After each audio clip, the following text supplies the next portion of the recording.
I don't regard what I do as the most important thing in the world at all, but it's right for me. I mean, I happen to be wired in a certain way that what I do works.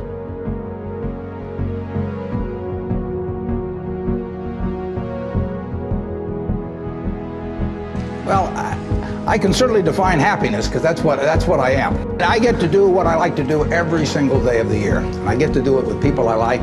Other than I tap dance to work, and it doesn't diminish. It's tremendous fun. So success is getting what you want, and happiness is wanting what you get. Well, I don't know which one applies in this case, but I do know that I wouldn't be doing anything else. I do advise you, when you go out to work, go to work for an organization that you admire, people you admire, because it'll turn you on.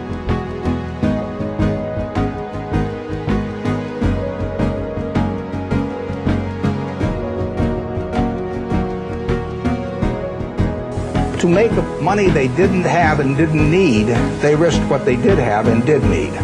And that's foolish. That is just plain foolish. If you risk something that is important to you for something that is unimportant to you, it just does not make any sense. I don't care whether the odds are 100 to 1 that you succeed or 1,000 to 1 to succeed.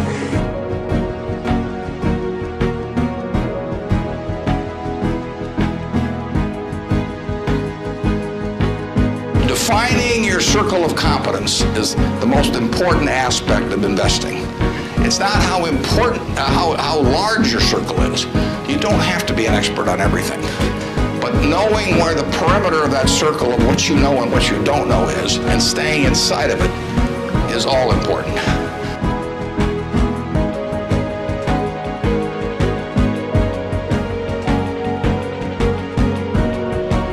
Gets into behaving in a rational manner and not getting in your own way. As I say, everybody here has the ability absolutely to do anything I do and much beyond. And some of you will and some of you won't. The ones that won't, it'll be because you get in your own way. It won't because the world doesn't allow you to. It will be because you don't allow yourself to.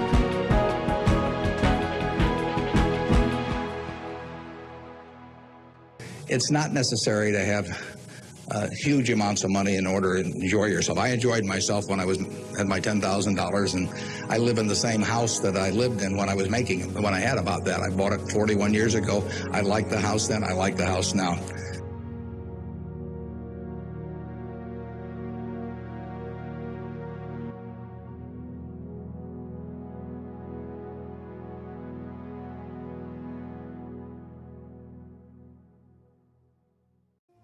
By far the best investment you can make is in yourself. If you invest in yourself, nobody can take it away from you. If I gave you a car and it'd be the only car you get in the rest of your life, you'd take care of it like you can't believe. Any scratch, you'd fix that moment, you'd read the owner's manual, you'd keep a garage and do all these things. And you get exactly one mind and one body in this world. And you can't start taking care of it when you're 50. Just remember that you just got one mind and body to get through life with. And the most important thing is really who you associate with. You want to associate with people that are better than you are. I mean, basically, you'll go in the direction of the people that you associate with. And you want to have the right heroes. You want people, if you want to emulate somebody, you better pick very carefully who you want to emulate. And obviously, you can't pick your parents. They're going to have an enormous influence on you, but you don't get a choice on that. But you get choices as you go down the line, and you want to copy. And the most important for most people in terms of that decision is their spouse. It's also important in terms of a partner in business, but the partner in life is the most important one. You want to pick a spouse that's better than you are. Biggest mistakes people make when investing? They just don't realize that all you have to do is just buy a cross-section of America and then never listen to people like me or read the papers or do anything subsequently. They think that because you can trade, you should trade. You buy a farm, you buy an apartment house, you can't resell it tomorrow. Now you get something handed to you, liquidity, which is instant. You can sell, and the cost of doing it are pennies, compared to other kinds of investment activity. So because they can so easily move around, they do move around, and moving around is not smarter than investing. You have a pretty cool morning routine regarding what you have for breakfast and how prosperous you feel. What is that? I eat exactly what I like to eat. If somebody offered me a deal when I was 20 and said, you're going to live 1 year longer, instead of living to 88, you'll live to 89 or whatever it may be, if you eat nothing but broccoli and Brussels sprouts and onions and all these things. I just said, I'll take the last year off. It probably won't be that good anyway. So I eat exactly what I like to eat. Is business school worth it? Depends on the person. And, much more than it depends on the school. Some people are going to get a lot out of advanced education, and some people are going to get very little. And I don't even think it's important that every person go to college at all. We have all kinds of jobs at 70 or so thousand a year, 80,000 a year, that college training is not of use. And I actually was not keen on going to college myself. Yeah, my dad kind of jollied me into it. He could get me to do anything, but I knew I could have a good time. I liked investing, and I could read the books. It's a big commitment to take 4 years, and the cost involved, and maybe the loans involved, and everything. And I think depending on what your interests are in life, I don't think it's for everybody. I think it's for a lot of people. But there ought to be a reason you're going, and I didn't really see much reason. If you get to be 65 or 70 and later, and the people that you want to have love you actually do love you, you're a success. I've never seen anybody that reaches that age. I mean, I'm not talking about somebody that's in extreme poverty or pain or something, but I've never seen anybody that, if they have a lot of people that love them, that is other than happy. And I've seen some very, very wealthy people that they give testimonial dinners to and name schools after and everything. Nobody loves them. The best investment you can make is in yourself. If you invest in yourself, nobody can take it away from you.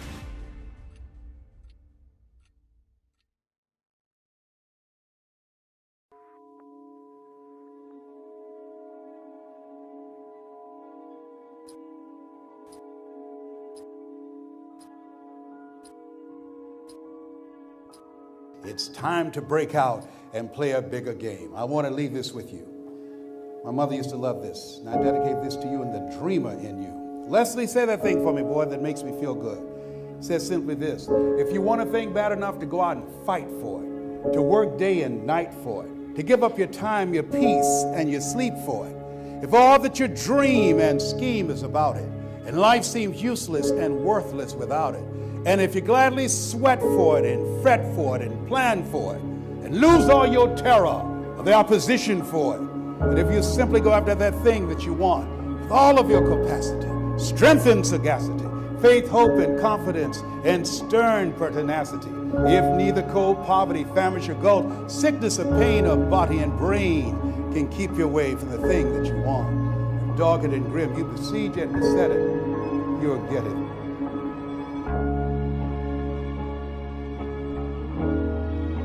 Have somebody in your life, develop a relationship with someone who can see what you can't see. And the reason that most of us can't see our greatness is because you can't see the picture when you're in the frame. You need somebody with you. You need an Angelo Dundee who's in the corner of Muhammad Ali, who said, "I'm the greatest," but every bout that he won a championship, Angelo Dundee was in his corner. Michael Jordan was called one of the greatest basketball players of all time, but he never won a championship until Phil Jackson showed up. There's some people that can pull some stuff out of you that you cannot pull out of yourself. This is why I have lived and what I've learned, and how the way in which you can access your greatness. And what I realize is that information won't do it. Information won't do it.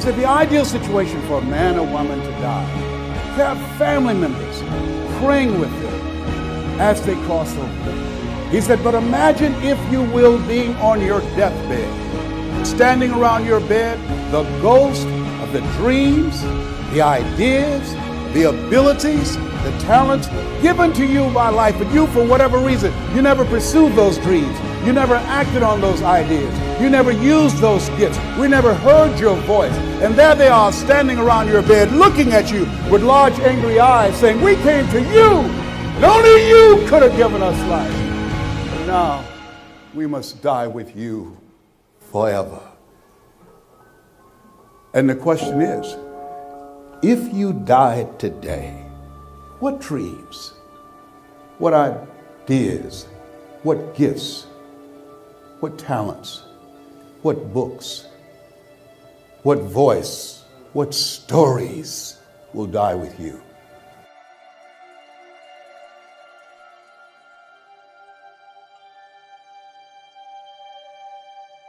It's not in the Far East where there's oil in the ground. It's not in South Africa where there are diamond mines. It's at the wealthiest place on the planet. It's the cemetery. Because there you'll find potential never realized. There you'll find dreams that never become a reality. There you'll find voices of leadership that the world never heard from. What if you live your whole life only to discover that it was wrong? That it was wrong. That you live your whole life playing small. And God had so much more in store for you. Maybe that's why Henry David Thoreau said, oh God, to reach the point of death only to realize that you've never lived, that you've never scraped the surface of your potential. I know you've done things that you feel good about and that you're proud of, but I can tell you, you have so much more in you. You have so much more in you than you can ever begin to imagine. Look at a man the way that he is, he only becomes worse. But look at him as if he were what he could be, then he becomes what he should be. Who are you? What do you have? And why should I care? We can do better. All of us can have more. All of us can create more and leave a mark. We don't get paid by the hour. We get paid for the value we bring to the hour. And so what he did was he held himself accountable and he made a decision to do something different with his life. When you're ready to change your life, 99 and a half won't do it. In order to reach your goals and live your dream, you got to make a radical change in who you are. If you do what is easy, that's coming up with excuses, giving yourself a pass. If you do what is easy, your life will be hard. But if you do what is hard, your life will be easy. People that are hungry are willing to do the things today others won't do in order to have the things tomorrow others won't have. You're hungry for a new life. There's something in you that says, I want to play a bigger game. There's something in you that says, there's got to be more. There's something in each and every one of you that waits and listens to the voice of the genuine in yourself. It will be perhaps the only guide you will ever have. And if you cannot hear it, all of your life, your days will be spent on the ends of strings that somebody else pulls. And the reason that you're here is because you are going to pull your own strings. The reason that you're here, there's something about you that knows this is not it for me. I want to play a bigger game. The reason that you're here is because you are not willing to settle. The reason that you're here, that being in this energy and around people that are pursuing their greatness, you have something special. You have greatness within you. You have to have a mindset that I'm going to access my greatness, and that's why you're here.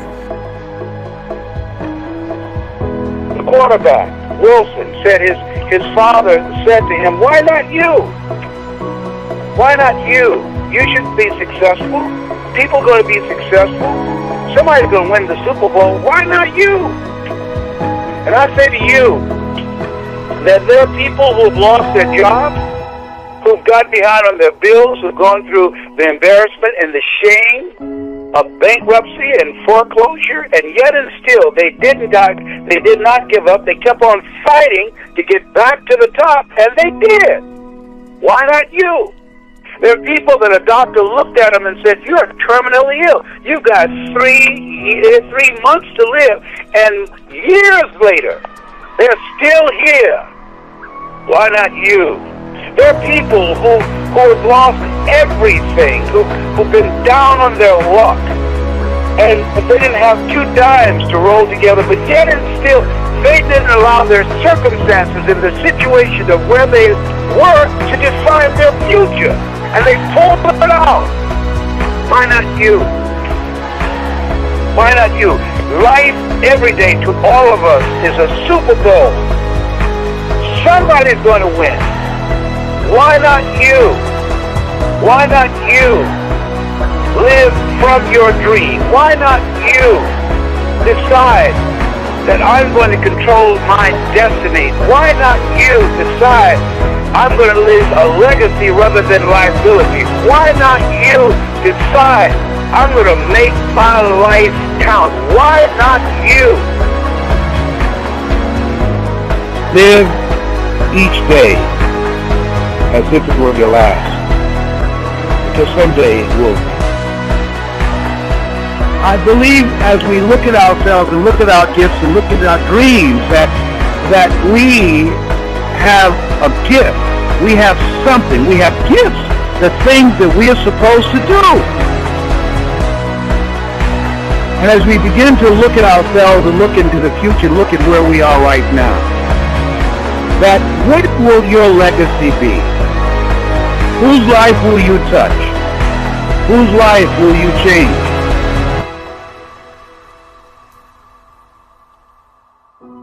A few can touch the magic string, and fame is proud to win them.